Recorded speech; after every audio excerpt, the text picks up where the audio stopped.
Todos nós gostaríamos de saber qual é a vontade de Deus para a nossa vida. Todos nós gostaríamos de identificar a vontade de Deus em nossa vida. Como saber o que Deus quer de mim? E quando você não sabe qual é a vontade de Deus, você se sente perdido. Muita coisa você não sabe, isso é ou não é a vontade de Deus? Essa é uma pergunta que todos fazem, porque primeiro, não praticar a vontade de Deus é uma loucura. Estar fora da vontade de Deus é estar sem o favor de Deus para a sua vida. Todo mundo deveria saber qual é a vontade de Deus para a sua vida. Agora, existe uma diferença entre conhecer a vontade de Deus e praticar a vontade de Deus. Como se conhece a vontade de Deus? Romanos capítulo 12, 1 e 2, nos mostra como conhecemos a vontade de Deus. Portanto, caros irmãos, rogo-vos pela misericórdia de Deus, que apresenteis o vosso corpo como sacrifício vivo. Isso está falando de culto. Santo e agradável a Deus, que é o vosso culto lógico, culto racional. Então, o primeiro fato é, você não pode ficar sem culto. Apresentar o vosso corpo como sacrifício vivo, que é o culto. Não existe crente sem culto, gente. Ou você é crente,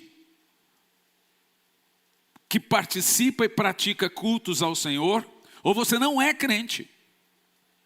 Não existe meio crente. O que a Bíblia diz é, apresente-se no culto a Deus. Culto vivo, eu tenho que estar no culto vivo. Para quê? E não vos amoldeis a esse sistema do mundo, não aceitar as ideologias, a doutrinação do mundo, mas sede transformados, isso também no culto, pela renovação das vossas mentes. Como somos transformados pela mente? A partir da pregação da palavra, a nossa mente vai sendo moldada e vai sendo mudada. Para que, escute bem que interessante, a partir do momento que você participa e faz cultos a Deus, a sua mente vai sendo transformada. E então você experimenta qual seja a boa, agradável e perfeita vontade de Deus. Você gostaria de saber a perfeita vontade de Deus para a sua vida? Levanta a mão aí. Então, é difícil saber a vontade de Deus? Você tem que se apresentar aos cultos. Você tem que fazer parte de cultos. Você tem que fazer o seu culto a Deus, então a sua mente vai alinhando a vontade de Deus através do ofício da pregação. E aí então você começa de forma imperceptível, as coisas começam a dar certo. Não é que as coisas estavam dando errado, é que ela não encaixava. Por que ela não encaixava? Porque você não estava moldando a sua mente através da pregação à vontade de Deus. Quando você molda a sua mente nessa engrenagem através do ofício da pregação, olha o que a pregação faz, ela encaixa você na vontade de Deus. Aí você fala, que bacana, está tudo dando certo para mim. É que você ajeitou a engrenagem. O problema é que também tem muitas pessoas que assistem cultos, que ouvem mensagens, mas não seguem o que ouvem. Também não tem esse encaixe da engrenagem da vontade de Deus. Então, nós temos aqui 4 maneiras de viver a vontade de Deus. Apresentando-se a Deus, vivendo um estilo de vida condizente com a palavra de Deus, e isso nós chamamos de santidade, e não se conformando com o mundo, dizendo, não aceito isso. Não aceito aquilo outro do mundo. Quer dizer, não põe o pé nesse sapato chamado mundo. E 4, transformando a sua mente. É a pregação da palavra que transforma a sua mente. E aí então você passa a viver a vontade de Deus e as coisas começam a fluir como o rio. Então depois desses 4 pontos ditos aqui, que nós iremos experimentar e saber a vontade de Deus para a nossa vida. Ou seja, esses pontos aqui não é novidade a ninguém. Nós sabemos que somente após esses pontos mencionados, apresentar-se a Deus, viver um estilo de vida condizente à palavra de Deus, não se conformando com o mundo e transformando a sua mente, só após isso nós vamos conhecer e saber a vontade de Deus para a nossa vida. Porém, após saber disso tudo, ainda existe um outro desafio. Agora que eu engrenei a minha vida a esses 4 fundamentos, qual é a vontade de Deus para a minha vida? Eu já sei. Então, tem uma coisa mais difícil agora: como praticar a vontade de Deus. Não tem muito tempo, uma irmã, ainda em Campo Largo, chegou para mim e disse: pastor, eu não quero mais ouvir pregação sobre a vontade de Deus. Eu disse: por quê? Ele falou: porque a vontade de Deus não é a minha, então não quero saber. Ela teve essa disfarçatez, pelo menos foi sincera. Falei: você literalmente está dizendo que não quer viver a vontade de Deus? Eu disse: sim. Então nós devemos aprender, primeiro, fazer o possível para encaixar a vontade de Deus na nossa vida. Porque se você não encaixa a vontade de Deus, você compra e estraga. Em vez de você ter a bênção, você tem a maldição. Dá tudo errado na sua vida. Eu, irmãos, identifico quando uma pessoa está passando uma prova, porque veja bem, Deus prova seus filhos. Aconteceu com Jó, aconteceu com Moisés, aconteceu com Elias. Quando Jó foi provado, ele não estava em pecado, muito pelo contrário, Deus disse que era o homem mais reto que tinha. E aí todo mundo vendo aquela prova de Jó começou a procurar pecado nele. O que ele fez de errado? E depois tiveram que pedir perdão e dar presente para Jó. Cuidado quando você vê um servo de Deus sendo provado e você querer achar coisa errada nesse servo de Deus. Jó não estava em pecado, Elias não estava em pecado, Moisés, quando pediu a morte, não estava em pecado. É prova. E Deus prova o seu povo. Para quê? Deus prova o seu povo, Deus poda para que dê mais frutos. E é muito importante você entender que a prova, ela determina o fim de um ciclo e o início de outro ciclo. Quando Deus vai mudar um ciclo na sua vida, Ele lhe apresenta muitas provas. Não é assim na escola? Só após a prova que você muda de semestre? Então cuidado, tem coisa que é uma brecha, é uma coisa, mas tem a maioria das coisas nos justos, é prova. Então você começa a ver pessoas querendo saber por que você está passando isso e cogitar que você tem alguma coisa de errado, é prova, meu irmão. Você está pecando, pode estar pecando, tentando achar chifre na cabeça de vaca. Não é verdade? É vaca que não tem chifre. De cavalo também. Você começa a procurar pecado. Os amigos de Jó começaram a cogitar pecado na vida dele. E a Bíblia não diz inimigos, não. Depois o que aconteceu? Deus teve que mandar eles irem até Jó, pedir perdão e dar um presente. Ter que ofertar na vida de Jó para que Jó perdoasse eles. Então quando você vê um justo passando por uma prova, pode ter certeza, se ele está calado, você deveria ficar também. Essa semana eu recebi uma pergunta de um irmão assim: pastor, o que fazer quando Deus está calado com a gente? Eu falei: cala também para você não pecar. Fica calado também. Se Deus está calado, você também deve ficar, senão você peca. Então nós devemos identificar isso. Devemos aprender a praticar a vontade de Deus. Vamos imaginar que você já sabe a vontade de Deus para a sua vida. Nós falamos aqui de 4 maneiras para saber a vontade de Deus. Eu não tenho tempo para ensinar sobre saber a vontade de Deus. Mas ela é sabida, conhecida, descoberta através da renovação da mente, que vem através de ouvir a palavra de Deus. A fé vem por ouvir, e o ouvir a palavra de Deus. Agora nós devemos aprender a praticar a vontade de Deus.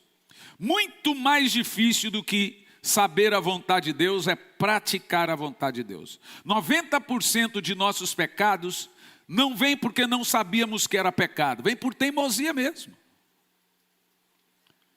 Muito raramente alguém vai cometer um pecado que ele não sabia, porque é o Espírito Santo que nos convence do pecado. Então 99,9% das pessoas caem em pecado sabendo, porque foram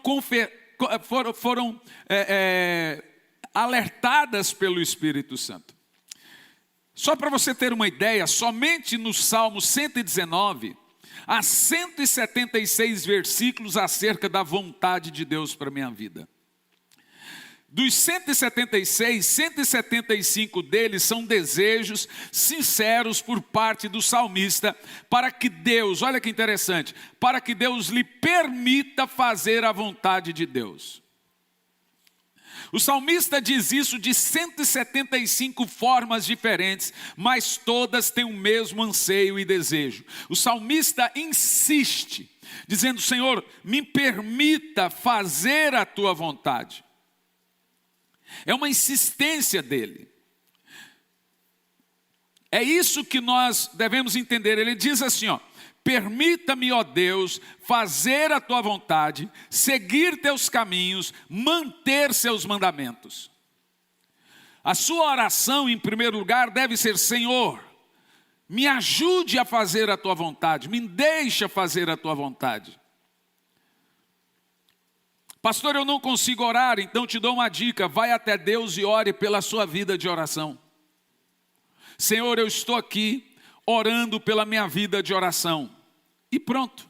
Depois vai outro dia e ore pela tua vida de oração. Logo, quando você menos perceber, você estará orando, orando, orando e orando. Já dizia Thomas Watson: ore até conseguir orar. Porque através dessa prática insistente de orar pela sua vida de oração, você obtém o espírito de oração. E aí você não vai orar mais pouco, você vai orar substancialmente falando. Você também deve orar para pedir que o Espírito Santo lhe ajude a fazer a vontade. Senhor, me ajude a fazer a sua vontade. Então já te dei 2 orações para você fazer, que só nessas 2 orações você gasta mais de 20 minutos. Orar para orar. Orar para fazer a vontade de Deus. É por isso que nós vivemos, e é para isso que nós vivemos, para fazer a vontade de Deus. O que é o conceito da vontade de Deus, gente? Olha que interessante. Vamos aprender isso de 2 formas diferentes aqui pela manhã, sobre o conceito da vontade de Deus. Primeiro, nós temos a vontade de Deus, que o próprio Deus vai fazer. A vontade de Deus para Ele, Deus praticar. E nós temos a vontade de Deus que nós devemos praticar. Então Deus reservou para si uma vontade que só Ele vai praticar. Só é dele, de mais ninguém. E Ele reservou para nós também uma vontade dele para nós praticarmos. A vontade de Deus que o próprio Deus faz. No verso 6 do Salmo 33, diz assim: os céus foram feitos pela palavra do Senhor, e todo o exército pelo sopro da sua boca. Ele ajunta as águas do mar como um montão, e faz dos abismos seus depósitos. Isso aqui está retratando Deus, é claro, como Criador de todo o universo. Agora olha o verso 8. Tema ao Senhor toda a terra, tema-no todos os moradores do mundo, pois Ele falou e tudo se fez, Ele mandou e tudo apareceu. Agora está claro para nós que nos chama a adorar e a honrar ao Criador do universo, que nos mostra Deus como dono de tudo, que Ele não abre mão das suas coisas que Ele criou, que Ele não abre mão das coisas que Ele fez. Agora observa o versículo 10. O Senhor frustra os planos das nações, anula os intuitos dos povos, mas o plano do Senhor permanece para sempre, e os seus intuitos, os intuitos do seu coração, por todas as gerações. A grande verdade que nós estamos lendo aqui é que Ele está introduzindo em nós a sua vontade soberana. Ele está aqui fazendo que a vontade dEle seja soberana e somente dEle, e que Ele não vai mudar os seus planos só porque eu sou bom.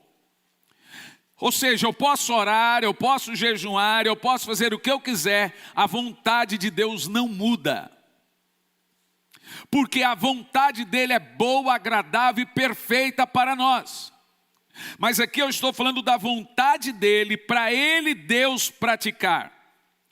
É a vontade, esta é a vontade de Deus, é a vontade de Deus que Ele mesmo vai praticar. Ninguém, nenhuma oração, nenhum jejum, nada vai mudar a vontade de Deus que Ele decretou para si, soberanamente, para que Ele pudesse praticar. Essa é a vontade que Ele vai praticar é inviolável, ela é inflexível, inalterada.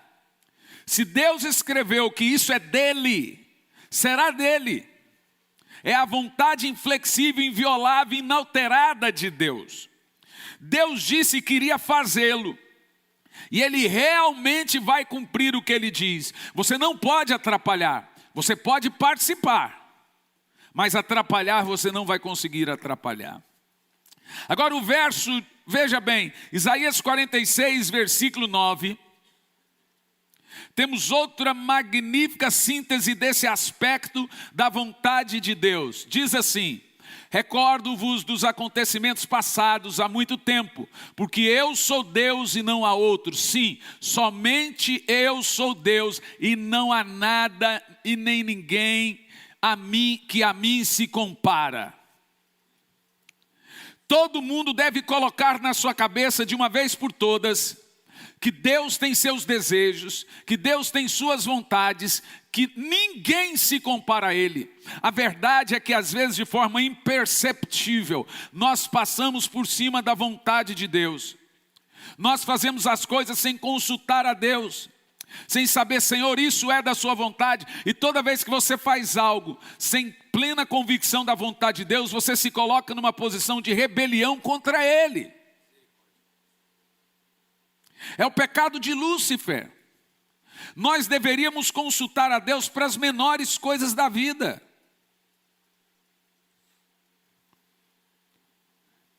Por que que a vida de muitas pessoas começa a ficar amarradas? Porque elas estão fora da vontade de Deus. Irmão, aprenda uma coisa. Volto a repetir. Nem toda situação difícil que você está fazendo é desobediência a Deus. Muitas delas são provas mesmo. E a prova, como eu já disse e volto a repetir, ela serve para uma coisa sobrenatural. Terminar um ciclo e começar outro. Sempre no final de um ciclo se aplica uma prova. E por que que Deus faz? Jesus chamou isso de poda. Eu podo você para que você dê mais frutos. Diante de toda essa situação que eu passei, 3 meses de luta. Todas elas eu perguntei para Deus o que foi isso. E em todas Ele me disse, é uma prova. Falei, mas por que que eu mereço prova? Ele falou, todo bom filho merece uma prova. Eu estou podando você para que você dê mais frutos. E lá em casa nós começamos a consertar muita coisa. Por exemplo, viagens absurdas, o corpo já não aguentava mais para onde ia, um dia aqui, outro dia lá no Japão, outro dia na Eslovênia, outro dia acolá, outro dia aqui. Quantas vezes eu cheguei aqui nessa igreja aqui do aeroporto direto para o culto, do culto direto para o aeroporto, não tinha horário para comer, não tinha horário para dormir, trocando, tinha vezes que eu não sabia onde eu estava. Primeira coisa que Deus cobrou da gente, falou, vocês precisam organizar isso. Eu nunca pedi para vocês dar a vida pela obra. Então a gente foi organizando, você vê, eu podo para que você dê mais frutos. Falou, se você continuar nessa correria, você não vai mais 10 anos.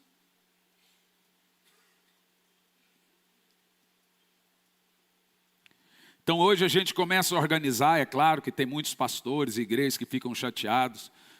Semana passada um pastor ligou para a pastora e falou, o que eu tenho de errado que o pastor nunca vem aqui? Ficou bravo.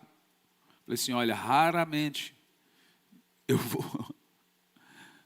Porque isso é preconceito, porque só na minha igreja que ele não vem. Nós aprendemos a dizer não. Isso foi uma das coisas. Você vê, eu podo para que dê mais frutos.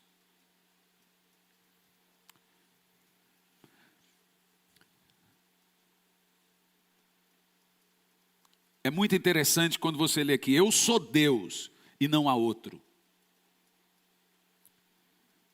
Não há outro semelhante a mim. Eu anuncio, Isaías 46, 9, o fim desde o princípio, e desde a antiguidade as coisas que não se sucederam. Sou eu que digo, o meu conselho subsistirá, e eu irei realizar toda a minha vontade. É a mesma coisa ali dito.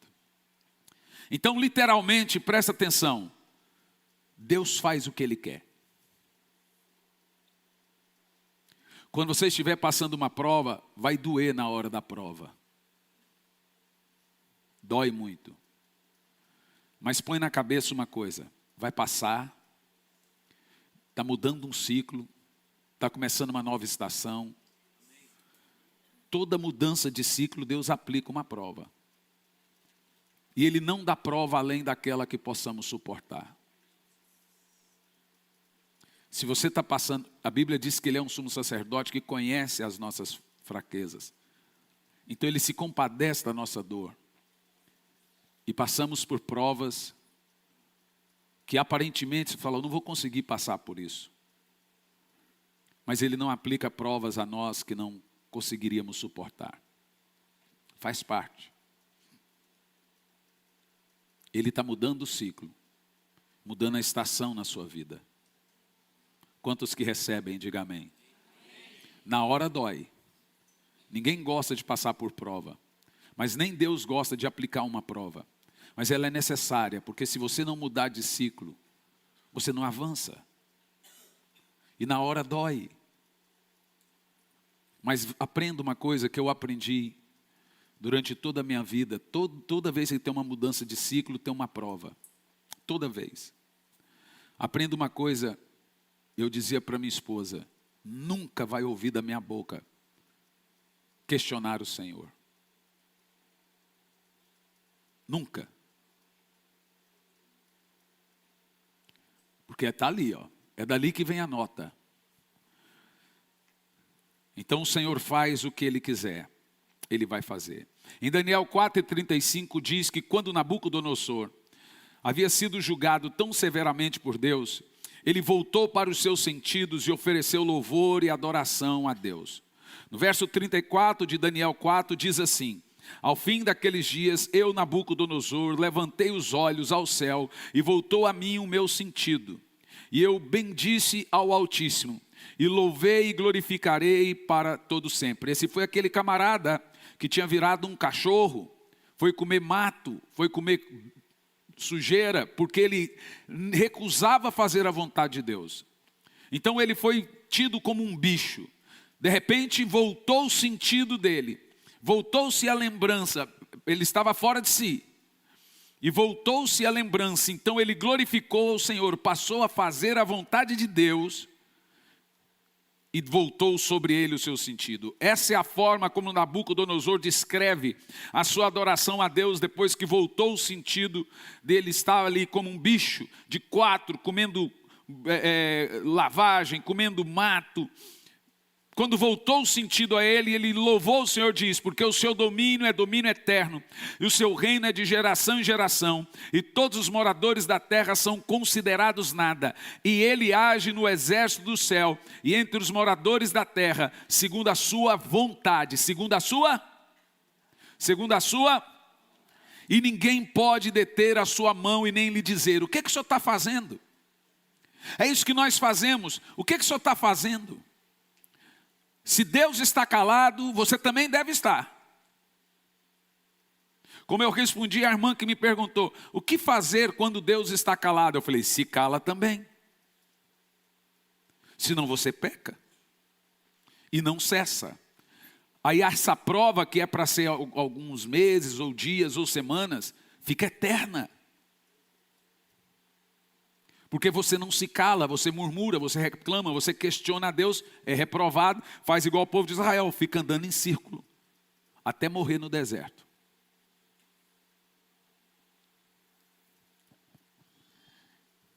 Deus faz exatamente o que Ele quer, tanto no céu quanto na terra.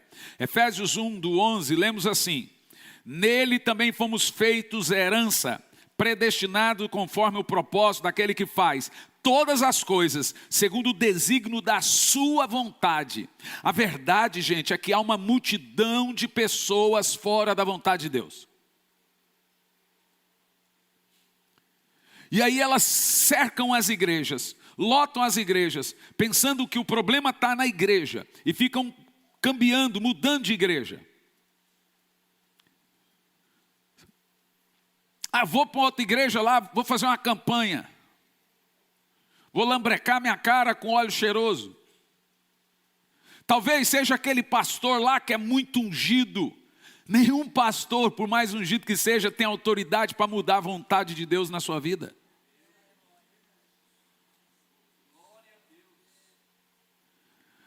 O grande problema é que nós não vivemos a vontade de Deus. Mas como viver? Você tem que conhecer. Não é difícil, você viu lá. Se você permanece, foca na forma cultual, em ouvir a vontade de Deus. O povo perece por falta de... Você tão logo, você cria uma raiz e você vai vivendo a vontade de Deus. E quando eu estou fora da vontade de Deus, aquilo que é para ser uma poda, para começar um novo ciclo, para começar uma nova estação e dar certo, fica infinito.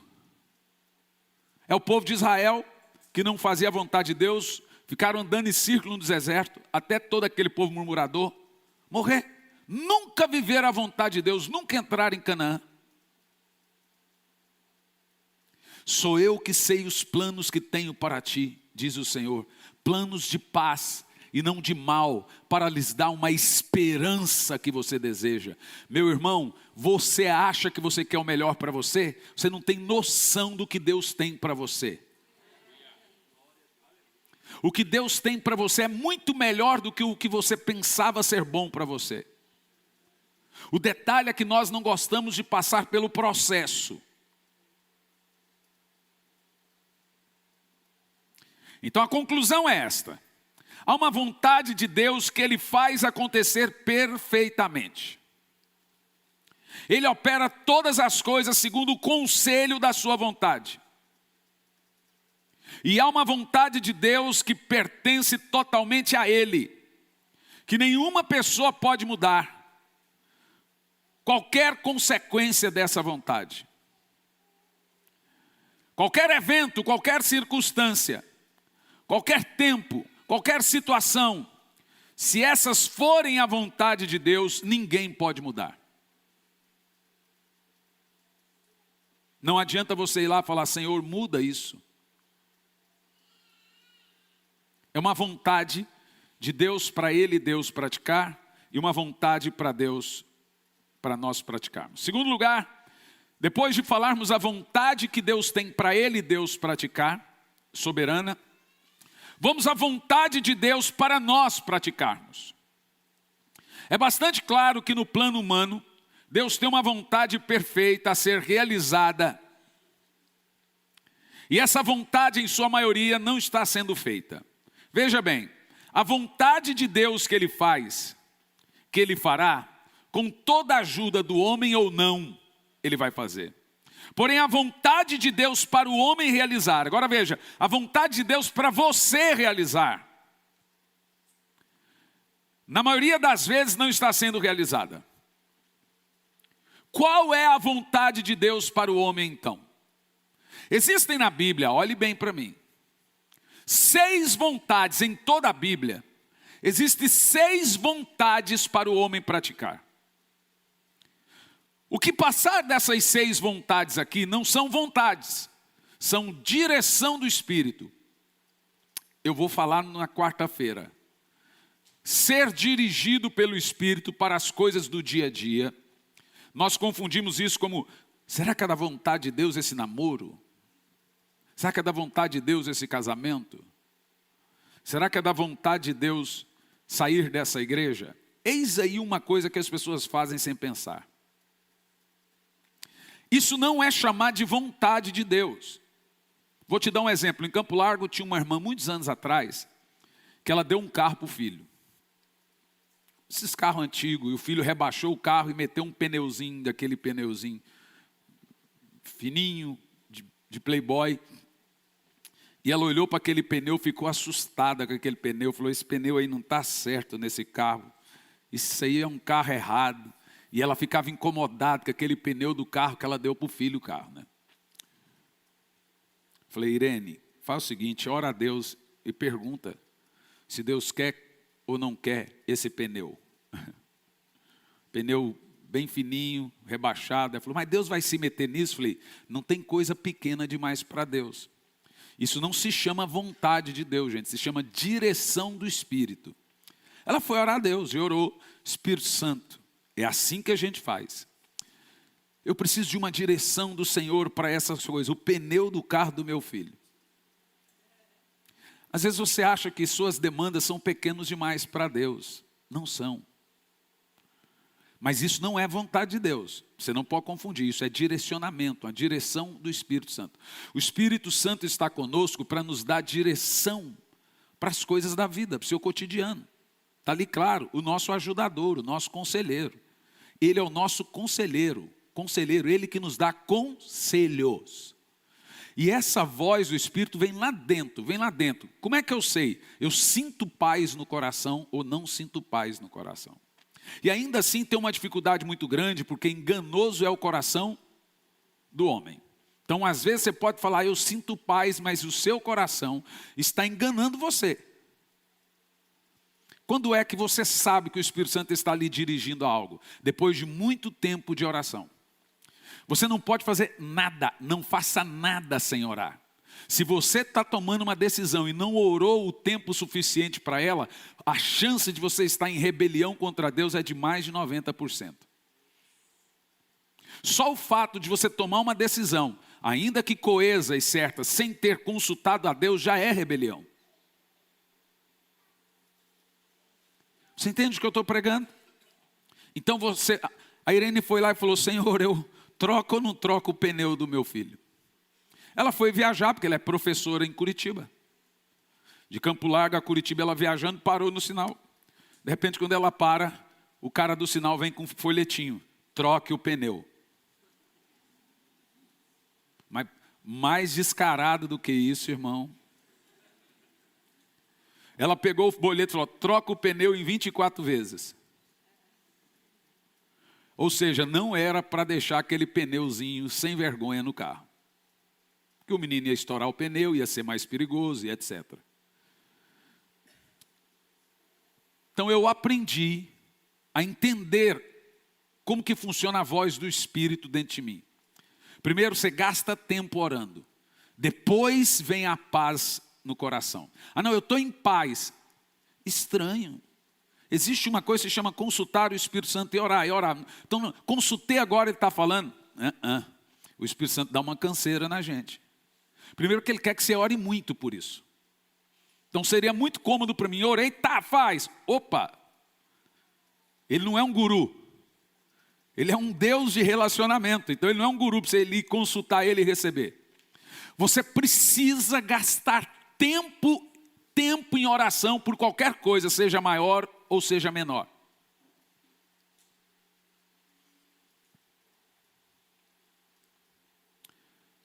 Vou te dar um exemplo simples. Nós temos a escola de profetas agora em novembro. Praticamente lotada ali as pré-inscrições. São 1000 e alguma coisa, quase 1100 pessoas se inscrevendo na escola de profetas. E eu fui orar a Deus. Falei, Senhor, eu não quero que essa escola seja muito cara a ponto de ter muito lucro. Passei para o pessoal. E eu orando a Deus, falei, qual é a sua vontade para nós? Ela vai ser em Sumaré, na Estância Árvore da Vida. É um resort lá. Então é evidente, é mais caro. Qual é o limite, Senhor, do que eu posso levar o valor das coisas? Ele me deu todos os limites. Então eu falei para todo o pessoal da nossa equipe, falei, não ponha acima disso para não ter muito lucro. Deus tem um limite. Comércio não é pecado. Lúcifer não caiu pelo comércio, ele caiu da multidão de comércio. Ele exagerou. Não é pecado vender um livro. Não é pecado ter um negócio. É pecado exagerar. E Deus nos deu os valores certinhos do valor das inscrições, porque é o café da manhã, almoço, janta. Tem gente que quer um quarto só para ele, tem gente que quer um quarto para ele e para a esposa, um quarto para ele, para a esposa e para o filho. Então tem várias categorias. Falei, vamos ao limite. Então foi me dito, mas você sabe que aí você não vai ter lucro, né? Falei, não, vamos ao limite. Em primeiro lugar é obedecer a Deus. Isso se chama direção do Espírito para tudo. Agora, a vontade de Deus, preste atenção que esse é um conceito que você talvez não sabia. Deus não vai se meter, por exemplo, esse casamento é de Deus ou não é? Você pensa o seguinte, pensa que eu teria 5 filhos. E chega uma menina, os 5 são homens, chega uma menina e fala, eu quero casar com um de seus filhos. Qual que é o mais indicado? Eu ia falar assim, todos. Como é que eu vou falar assim, esse filho é melhor, esse é pior? Nenhum pai faz isso. Então imagina que Deus vai dizer para você assim, ó, aquele meu filho é mais de Deus do que aquele meu filho. Cabe a você ter o quê? Direção do Espírito, perguntar para o Espírito e ficar atento aos alertas. Tem coisa que Deus não vai te falar. Ele não vai te falar. Mas você precisa ter comunhão com o Espírito Santo. Para saber qual é a direção do Espírito. Eu estou no trabalho, preciso tomar essa decisão. Aí você fala, qual é a vontade de Deus? Não, você tem que perguntar, qual é a direção do Espírito? A vontade de Deus, biblicamente falando, tem 6. Não tem mais que isso. Quando nós vamos na Bíblia, você encontra 6 vontades de Deus ali que permanecem. Primeira vontade de Deus. Depois eu prego para você sobre direção do Espírito. Como ser guiado pelo Espírito Santo. No dia a dia, nas coisas pequenas. Agora vamos falar das coisas macro. 6 vontades de Deus, que não vai mudar, está ali na Bíblia. Primeira vontade de Deus. É da vontade de Deus que você seja salvo. Liberto do pecado, da morte, do julgamento e do inferno. Que você seja resgatado da condenação eterna. Então a vontade de Deus é que você seja salvo. 1 de Paulo a Timóteo 2, versículo 3 diz assim: isso é bom e agradável diante de Deus, nosso Salvador, que deseja que todos os homens sejam salvos e cheguem ao pleno conhecimento da verdade de Deus. 2 de Pedro 3, versículo 9 diz assim: o Senhor não retarda a sua promessa, ainda que alguns o considerem por demorada. Eu quero viver as promessas de Deus para a minha vida. Olha, ela vai vir na hora certa. Mas Ele é paciente para convosco, e não quer que ninguém pereça, mas é da sua vontade que todos venham a se arrepender. Deus quer que você seja salvo. Deus quer que você se arrependa. Porém, há uma série de fatos no Novo Testamento. Isso se torna claro com essa expressão que nós usamos de vontade de Deus. Em Marcos 3, Jesus está nos ensinando em um determinado lugar. E sua mãe e seus irmãos chegam. E eles estão fora daquele lugar aonde ele está pregando. Eles o chamam e Jesus está no meio de uma multidão pregando. Essa multidão está fechando Jesus e a sua família não consegue chegar perto dele. Mas em Marcos 3:32 diz assim: havia muita gente sentada ao redor dele e disseram-lhe: tua mãe e teus irmãos estão lá fora e te procuram. Um garotinho de 12 anos. Jesus respondeu: quem é minha mãe e meus irmãos? Você é doido, pai. Olha o que ele está falando. E olhando ao redor para os que estavam assentados à sua volta, ele disse: aqui está minha mãe e meus irmãos. Aqueles, pois, que fazem a vontade de Deus é da minha família. Olha que gravidade esse texto. Se Jesus falou isso para a mãe dele, que quem é da família dele, é quem estava sentado ao pé dele, ouvindo, é quem praticava a vontade, o que ele diria de nós? Ele disse: se você quer saber quem é da minha família, vocês deveriam estar aqui assentados, junto a eles aqui, ó, me ouvindo pregar. O que vocês estão fazendo? Se Jesus falou para os irmãos dele, para a mãe dele, que ó, vocês têm que entender que minha família é quem faz a vontade de Deus. Você tem feito a vontade de Deus? Eu já lhe disse no início que você tem que orar. Senhor, me ensina a fazer a tua vontade. Porque Jesus está deixando claro aqui, se ele disse isso para a mãe e para os irmãos dele, o que ele dirá de nós?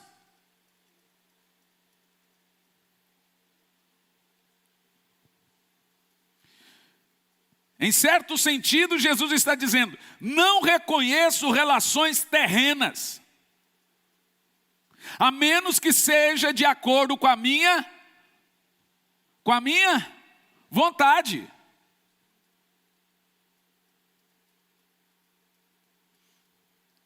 Eu não reconheço família, Jesus está dizendo, que estão fora da vontade de Deus.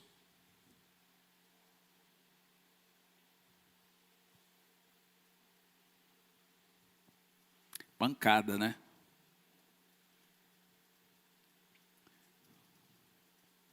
Quem está fora da vontade de Deus, de acordo com esse texto aqui, ó, não faz parte da família de Deus. Fui eu que disse? Quem disse? Jesus que disse. A única relação com Deus que importa é que você esteja fazendo a vontade dele. O próprio Deus diz isso em Mateus 17:5.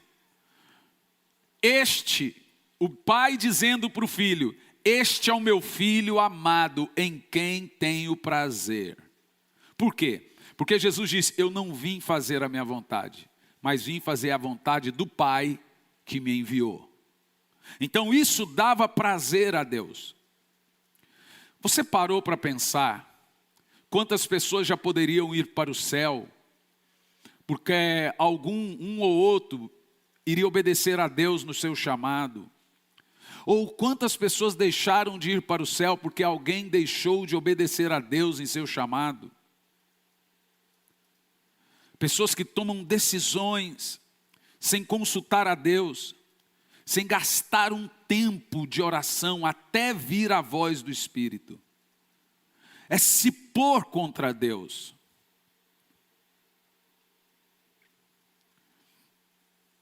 No Sermão do Monte, Jesus disse essencialmente a mesma coisa. Mateus 7, muitos dirão naquele dia: Senhor, Senhor, não fizemos isso, aquilo, curamos, profetizamos, expulsamos demônios. E ele vai dizer: apartai-vos de mim, que eu nunca vos conheci. O que quer dizer?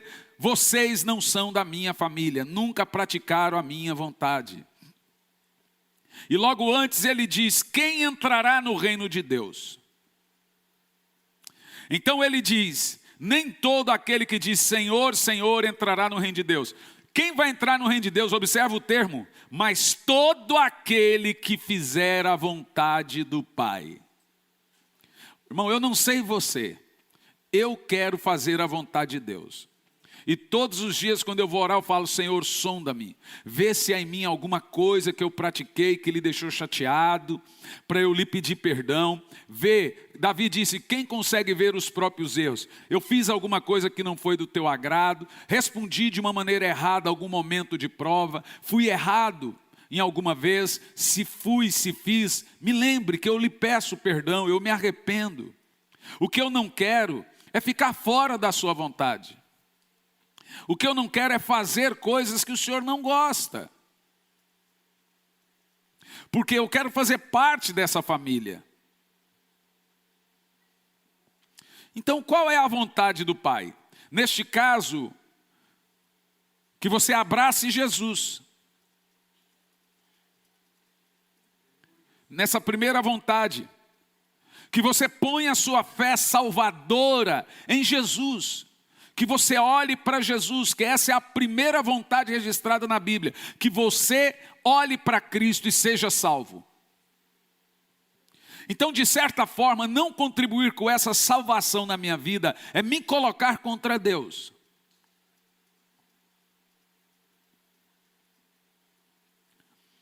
Primeira de João 2,17 diz: ora, o mundo passa, bem como seus desejos, mas aquele que faz a vontade de Deus permanece para sempre. Levanta a sua mão. E agora diga: me ensine, Senhor, fazer a sua vontade. Eu quero ser parte dessa família.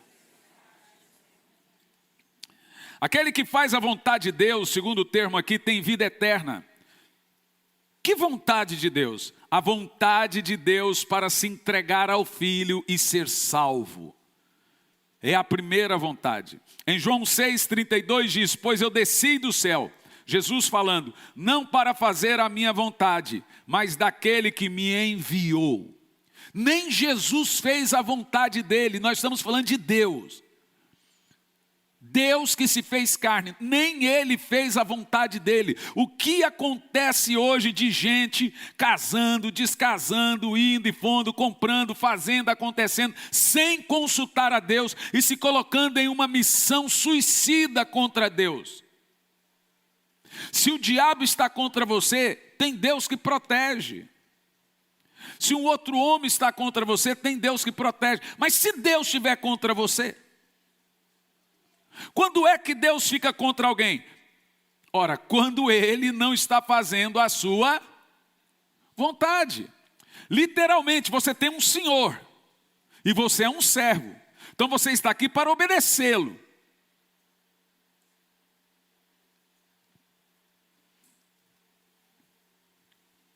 Pois desci do céu não para fazer a minha vontade, Jesus falando, mas daquele que me enviou. Porque a vontade do Pai é que aquele que vê o Filho nele, é que aquele que vê o Filho e nele creia, tenha a vida eterna. Então a vontade de Deus é o seguinte, vamos contribuir com a vontade de Deus. Primeira delas, não atrapalhe a sua salvação. Qualquer coisa que você fizer atrapalhando a sua salvação, você se coloca contra Deus. Então a vontade de Deus é que todo aquele que tem um filho e nele crê, tem a vida eterna. Se tem alguém aqui que ainda não entregou a sua vida a Jesus, não depositou nele a vida eterna, entenda, você precisa fazer isso para estar de acordo com a vontade de Deus. Então, em primeiro lugar, a vontade de Deus é que você creia em Jesus e seja salvo. Então, nenhuma pessoa, qualquer pessoa que rejeita o Filho, que não crê em Jesus, pode conhecer a vontade de Deus. É inútil procurar a vontade de Deus se você não é salvo. 1 Coríntios 2,9 diz assim: as coisas que os olhos não viram, nem os ouvidos ouviram, nem penetraram o coração do homem. Há coisas que aos homens não pode ver. Há coisas que não podem ouvir e não podem saber. O que eles não podem saber? Prossegue o texto. Tudo aquilo que Deus tem preparado para os que o amam. Esse texto é tremendo. Há coisas que os olhos não viram, nem ouvidos ouviram, nem penetraram ao coração do homem. O resto do texto diz: é o que Deus tem preparado para aqueles que o amam. Interessante que Deus tem coisas tão maravilhosas para nós, mas Ele não vai revelar agora. Ele vai deixar acontecendo. Porque se Deus conta o que Ele tem para você, você conta para o diabo. E quando é que você conta para o diabo? Quando você conta para o outro. Para o outro. Aí o diabo vem e sabota a vontade de Deus na sua vida. Só que uma coisa você tem que pôr na cabeça: Deus tem o melhor para mim. Não subiu ao coração do homem o que Deus preparou para mim. Você precisa confiar em Deus. Hoje pode que tudo está parecendo ruim, sem esperança. E dá aquela sensação de medo, de pânico. Você imagina que tudo vai dar errado porque está dando errado. Mas quando você confia e começa a colocar em Deus a sua confiança, Ele começa a te dar convicções e certezas do amanhã. Em segundo lugar, a segunda vontade de Deus. Deus quer que você seja cheio do Espírito Santo. Essa é poderosa. Primeiro, Deus quer que você seja salvo. Segundo, Ele quer que você seja cheio do Espírito Santo. E se você atrapalhar esse processo de ser cheio do Espírito Santo, ou não se preocupar com o fato de ser cheio do Espírito Santo, isso te coloca numa rota de colisão contra Deus. Você está indo e Ele vindo. Ou você está vindo e Ele indo. Vocês estão em lados opostos. Efésios 5:17. Olha a gravidade de não ser cheio do Espírito Santo, gente. É grave. Por isso não sejais insensatos. A palavra insensato é maluco. Mas entendei qual é a vontade do Senhor. Então, peraí. Primeira coisa diz: quem não entende a vontade de Deus é insensato. Mas aqui o texto vai revelar a vontade de Deus para a sua vida. Continua o texto. E não vos embriaguei com vinho, qual a dissolução, mas enchei-vos. Então presta atenção. É loucura não ser cheio do Espírito Santo. Porque é da vontade de Deus que você se preocupe com a sua vida espiritual. E eu não estou aqui falando, gente, jogando indireta, porque hoje o povo está assim, qualquer coisa que você fala é uma indireta. Eu estou pregando porque é verdade. Se o Espírito Santo foi dado para servir de consolador, amigo, conselheiro, para termos comunhão com Ele, e eu não estou fazendo isso, não estou tendo essa comunhão, a culpa não é do Espírito Santo. Eu literalmente estou em uma posição de oposição. Eu decidi ficar no caminho oposto de Deus. Vamos lá, como se é cheio do Espírito Santo? Tem alguns ofícios naturais para isso. Vida de oração, leitura da Bíblia, buscar. Por que aqui a gente valoriza muito as buscas? Valoriza muito as reuniões espirituais. Lá em Campo Largo, sempre, ontem, sexta tinha oração aqui, teve oração em Campo Largo. Por que a gente se preocupa? Há uma característica na Graça Church, em todas as igrejas, se preocupar muito com a vida espiritual dos crentes. Por quê? Porque não tem nada para outra igreja fazer a não ser preocupar com sua vida espiritual. Tem igreja que se preocupa com o seu dinheiro.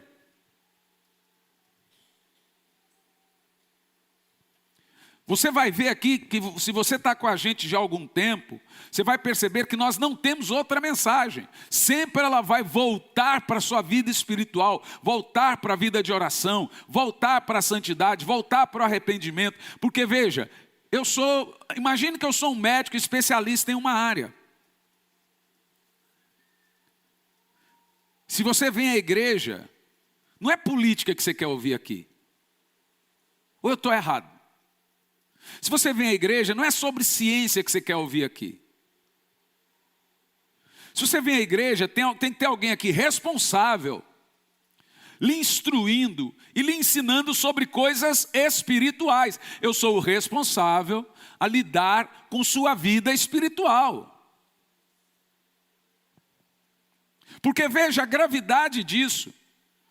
Não seja louco e irresponsável, mas entenda a vontade de Deus. Qual é a vontade de Deus? Enchei-vos do Espírito Santo. Meus irmãos, eu oro, rogo, para que você pondere na sua mente. Se você está se aproximando de Deus ou não. Pastor, eu estou meio friozão. Muita gente. O problema é você tolerar e achar isso normal. Não é normal estar frio e não procurar o Espírito Santo. Tiago diz que o Espírito Santo anseia por nós. Quer ver, ó? Romanos 8, versículo 9. Olha que coisa interessante. Diz assim: se alguém não tem o Espírito de Cristo, não pertence a Cristo. Veja que o primeiro texto nós lemos, e ele deixa claro para você ser cheio do Espírito.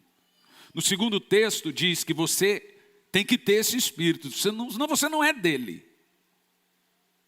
E ninguém pode te dar isso. É só a sua busca, a sua fome por Deus que pode te dar isso. É só indo ao Senhor. Ninguém pode dar a você intimidade com o Espírito Santo. O máximo que a gente vai fazer é te instruir, te ensinar. Isso nos leva à terceira vontade de Deus para nós. Qual é a primeira? Vamos lá, qual é a primeira? Deus quer que você seja salvo. Qual é a segunda? Deus quer que você seja cheio do Espírito Santo. Qual é a terceira? Deus quer que você seja santo. São 6 vontades de Deus registradas na Bíblia. Primeira de Paulo aos Tessalonicenses 4, do 3 ao 8. A vontade de Deus para nós é esta. Quer ver? Vamos ler. Lê em voz alta. Portanto, essa é a vontade de Deus, a vossa santificação, que abstenhais dos pecados de fornicação ou prostituição, etc. Então, olha bem, isso aqui inclui pornografia, isso aqui inclui olhada, isso aqui inclui cobiça. Toda vez que eu me coloco no caminho oposto à santificação, eu me coloco em rebelião contra Deus. O texto diz, esta é a vontade de Deus, não é coisa de pastor, não é coisa de pastor rígido. Então, quando um pastor alivia a carga espiritual de alguém, ele está fora da vontade de Deus e arrastando uma multidão com ele para o inferno. Então, a seriedade do evangelho é vir aqui pregar. E a partir do momento que eu preguei, eu joguei a bola para você. Até não pregar, a responsabilidade era minha. A partir do momento que virou mensagem, a responsabilidade agora é sua. Entendeu? Se eu não pregar, como diz a Bíblia, quando você vê um justo, alguém pecando, e não alertá-lo do seu pecado e da vida pregressa que ele está perdendo, lhe digo que você dará conta do pecado que esse ímpio cometer, e do seu sangue eu vou cobrá-lo. Em outras palavras, até eu pregar, eu sou culpado. Se eu preguei, acabou. Você é culpado. Então veja, é da vontade de Deus, a palavra santo aqui é separado. A vontade de Deus na sua vida, em terceiro lugar, é que você seja separado do pecado. Há um conceito sobre santidade, que todo mundo imagina um santo com auréola. Talvez eu vou pregar depois aqui para você o que é santidade. Porque você precisa entender que até a vinda do Senhor, talvez no dia que Jesus voltar, você tenha cometido algum pecado. O que acontece com o crente é que ele não peca voluntariamente. Todo pecado que você comete depois que você conhece Jesus é sabido. Não tem inocência no pecado de crente. Crente não cai, ele vai caindo.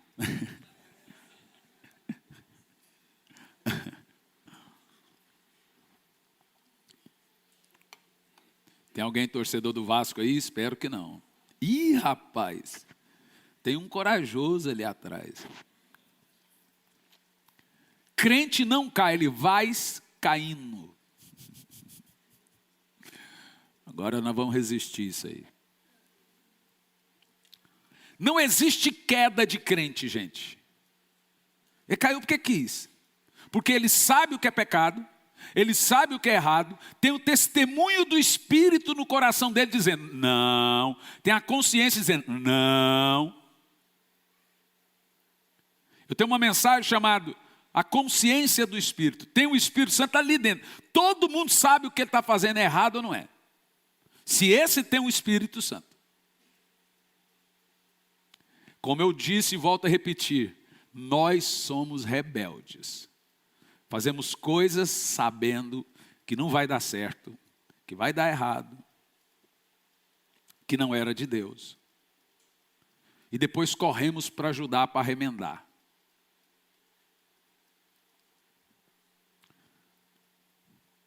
A vontade de Deus para a sua vida é que você seja separado do pecado. Isso é o significado da palavra santo. Agora, o que isso significa em termos práticos? Quatro coisas. Primeiro, abster-se da imoralidade sexual. Segundo, no verso 4, mantenha seu corpo puro. Terceiro, no verso 5, não haja como os mundanos. Porque tem gente que é um elástico, ele estica, né? Se ele está entre os ímpios, ele fala palavrão. Se ele está entre os crentes, ele fala normal. Eu não sei se é a vontade de pertencer. Só sei que tem uns que na igreja é um santo, em casa um santanás.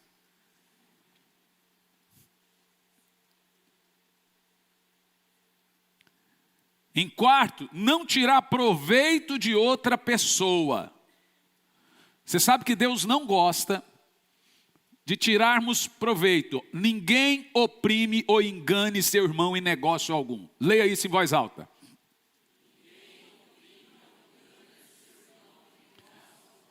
Então é pecado um crente. Vai lá, vai fazer um negócio. O cara lá, um exemplo. Não teve essa história aqui não, mas um exemplo.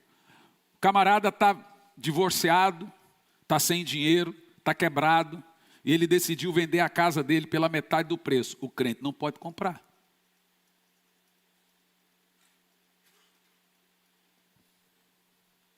Não pode.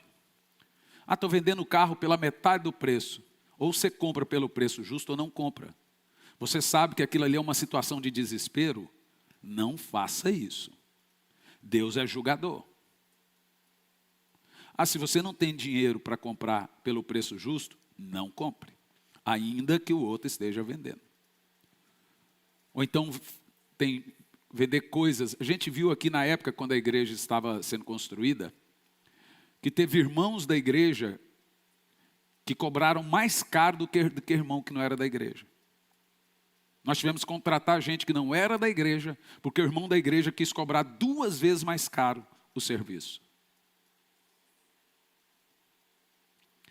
Gente, o senso moral de Deus deveria reger o mundo. Isso aqui não é só para crente. Isso aqui é de gente honesta. Então você veja aí, ó. A ninguém oprima ou engane seu irmão em negócio algum. Porque o Senhor é o quê? Vingador de todas essas coisas. Agora você põe para pensar aí, por que a vida de um monte de gente não vai para frente? É a vingança de Deus. Enganando as pessoas. Sendo errado em muitos negócios. Negócios ilícitos. Não vai. Não vai. 1 de Pedro 4:2 diz, para que no tempo que ainda nos resta na carne, não continueis a viver para os desejos dos homens, mas para a vontade de Deus. Perceba que todos os que entregam ao pecado, e não é só pecado sexual, pecado moral, tem pecado também da desonestidade, como você viu aqui. Todos os que se entregam a isso estão fora da vontade de Deus. Ele diz, para que no seu tempo que ainda nos resta na carne, continueis a viver. Viva para a vontade de Deus. Então, praticar essa vontade de Deus, que é a nossa santificação, não praticar ela tem algumas punições. E não praticar essa vontade, que é a nossa santificação, é estar em rebelião contra Deus. Verso 6 de 1 Tessalonicenses 4 diz assim: o Senhor é vingador de todas essas coisas. Se você não consegue acabar com o pecado, e eu acho muito difícil, vá ao Espírito Santo, que lhes ajuda nas suas fraquezas, que nos ajuda nas nossas fraquezas. Tudo se resume à comunhão com o Espírito Santo. Quarta vontade de Deus para nós. Deus quer que você seja submisso. 1 de Pedro 2:13. Eu vou deixar a Bíblia falar. Vamos lá? Sujeitai, pois, a toda a ordenação humana por amor do Senhor, quer o rei como superior, ou qualquer, pode continuar, quer os governadores como por ele enviados, para castigo dos malfeitores e para louvor dos que fazem o bem. Bom, vamos lá, presta atenção. O teor do texto aqui está dizendo: todo mundo que eu coloquei sobre uma autoridade, você deve se sujeitar. Você deve se sujeitar. Mas eu tenho que sujeitar o Lula? Tem. Quando é que você deixa de sujeitar o Lula? Quando ele vai contra os princípios bíblicos, dentro de uma perseguição, e você tiver que fazer uma escolha entre os princípios de Deus e os princípios do Estado, saiba que você tem que fazer a escolha pelos princípios de Deus. E a Bíblia diz: e aí passa a ser da vontade de Deus o seu sofrimento.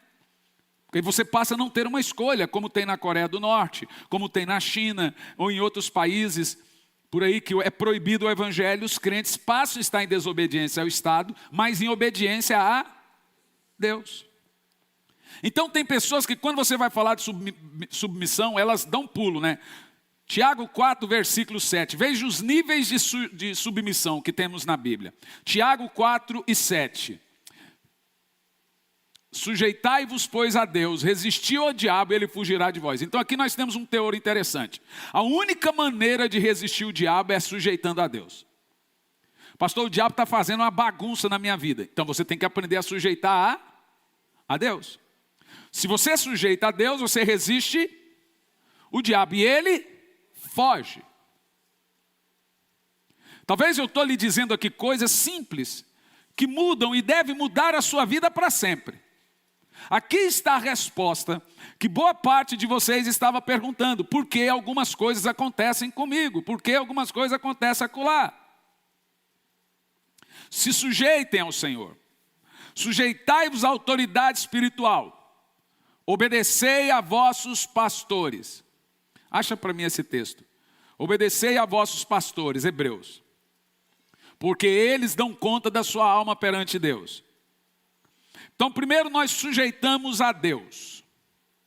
Segundo veja, sujeitamos a Hebreus 13 e 17. Segundo, nós sujeitamos aquele que Deus colocou como nossa autoridade.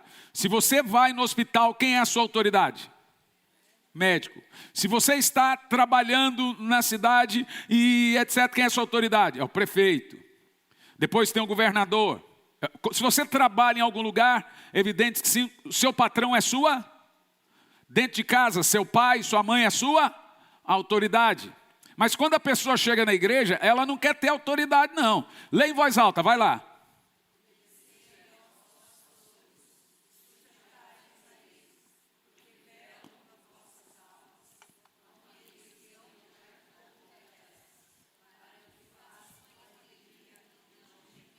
O que tem de pastor pastoreando gemendo? Veja bem, não sou eu que estou rogando para mim, para o pastor João, para o pastor Fernando, o negócio de obedecer a pastor, não, gente. Eu nem gostaria de falar isso, porque tem gente que pensa que você está agora se autodefendendo. Não, eu estou falando para você o que está na Bíblia. A Bíblia Sagrada diz que, mas aquele pastor, eu não sei o que, não sei o que. Veja bem, o fato de você obedecer o pastor tem o mesmo princípio de obedecer o patrão. Tem o mesmo princípio, você me obedece no reino espiritual. Eu não tenho nada a ver com sua vida particular, com o carro que você comprou, com a casa que você comprou, o trabalho que você vai trabalhar. O máximo que vai acontecer é você vir pedir oração para que dê certo alguma coisa. O meu papel é lidar com você espiritualmente. Se você estiver indo para o inferno, estiver com um pecado, e eu descubro esse pecado. Se você está indo para o inferno, cometendo um pecado, e eu não sei, você vai para o inferno. Se você está cometendo um pecado, e eu sei, e não prego contra, eu e você vamos para o inferno.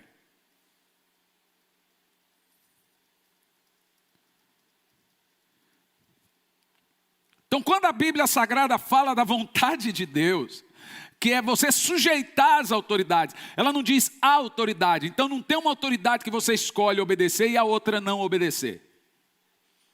As autoridades foram constituídas por Deus, não há autoridade que Deus não constituiu. Todas elas.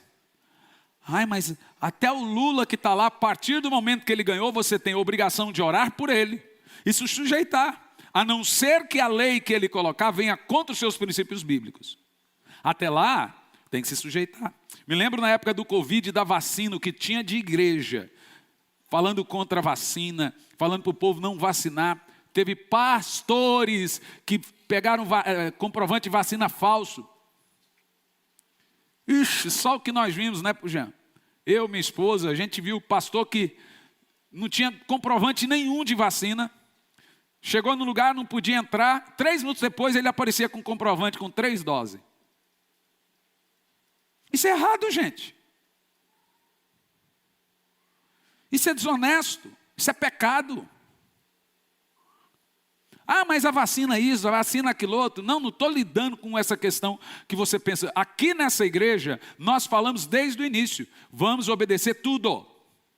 É hora de fechar? Fechamos. Hora de abrir? Abrimos. Hora de não ter nada? Não teve. Hora de fazer? Fizemos. Se fomos prejudicados, evidente, em muitas coisas. Eu acho que as igrejas foram prejudicadas. Mas fizemos o possível a obedecer o Estado.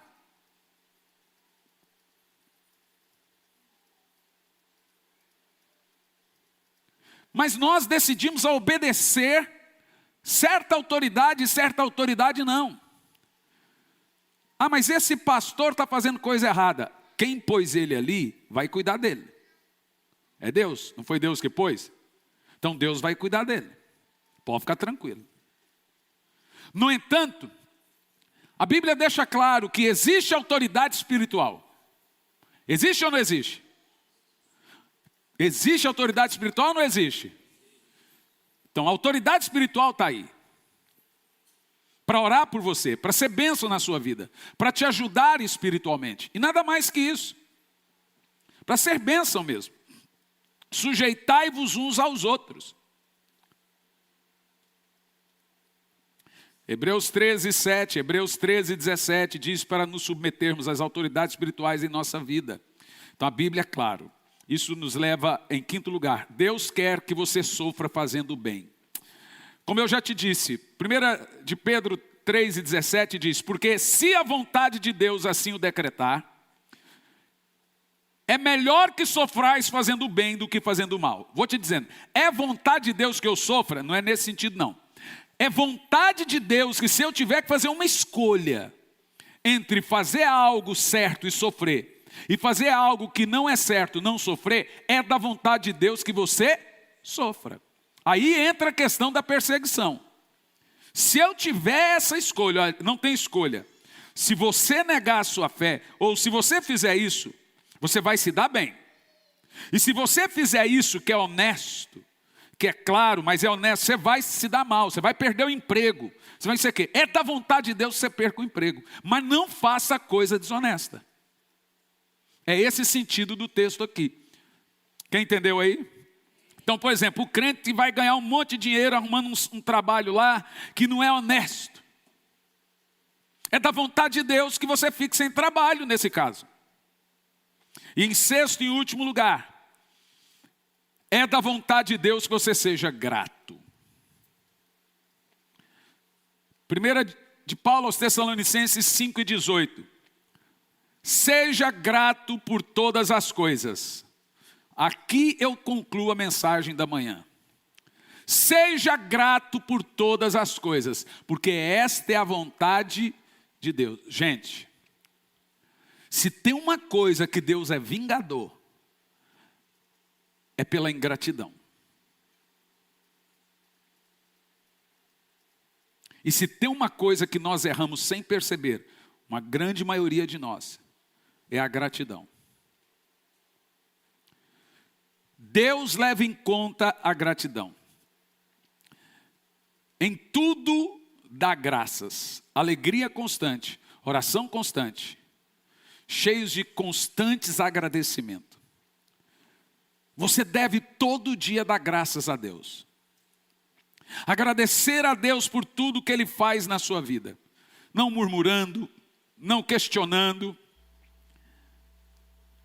Seja grato com aqueles que foram bênção na sua vida. Com aqueles que lhe ajudou, com aqueles que contribuiu. É da vontade de Deus que você seja grato em todas as áreas. Então perceba que não há mistério na vontade de Deus. Ela é muito clara. A vontade de Deus é que você seja salvo. A vontade de Deus é que você seja cheio do Espírito Santo. A vontade de Deus é que você seja santo. A vontade de Deus é que você esteja debaixo de uma autoridade e se submeta a ela. A vontade de Deus é que você sofra fazendo o bem, se tiver que fazer uma escolha entre o bem e o mal. E se o bem lhe trazer sofrimento, então você já tem a resposta. Não precisa nem orar. Vou orar a Deus sabendo essa vontade. Se fizer o bem e for lhe trazer sofrimento, não precisa nem ser orar. Se o bem for trazer sofrimento e o mal for errado, é da vontade de Deus que você sofra. É da vontade de Deus que você tenha um coração grato. Então essas 6 questões estão na Bíblia, como praticar a vontade de Deus. Quem o fizer estará no centro da vontade de Deus. Quem não fizer não se enquadra nisso, está fora da vontade de Deus. E como aprendemos, não faz parte da família de Deus, não tem intercessão do Espírito e não entrará no reino dos céus. Fique em pé no seu lugar.